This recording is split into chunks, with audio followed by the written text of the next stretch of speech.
when we're under terrible pressure. Sometimes it's all too easy to make terrible decisions, to fall into terrible patterns, to make mistakes that we never would have if we were not under such extreme pressure, if we weren't pushed to our limits and unable to think properly, unable to relax properly, unable to really see things the way that they are. When we're under that pressure, we can make knee-jerk decisions, bad decisions, foolish decisions.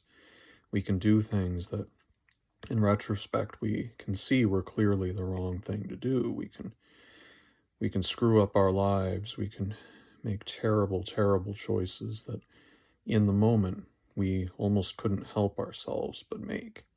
We couldn't help make that reaction because it is just a knee-jerk reaction. It's literally something that we can't control, at least not through great effort. Through great effort, we can sometimes control those knee-jerk reactions. We can prevent ourselves from making those mistakes inspired by great pressure and great strain. One of the only ways to do this successfully is to recognize that it's our natural psychological impulse to make those reactions when under great pressure.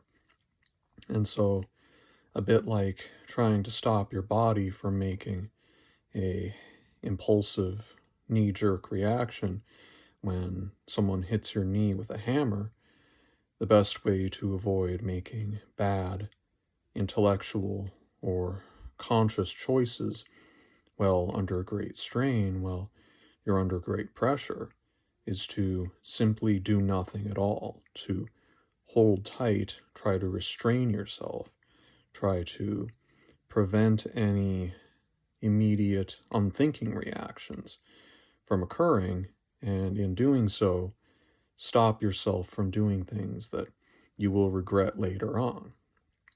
If we can stop ourselves from doing anything, if we can just restrain ourselves until we no longer feel that intense pressure, until we are in a better frame of mind to think and react the way that we know we ultimately should, we can minimize our regrets, the regrets we have over bad choices we make when we're not thinking straight, when we're in pain, when we're under pressure and under strain, and we're not able to really think things through. We're not able to make the choices and the decisions that we will end up being proud of later on.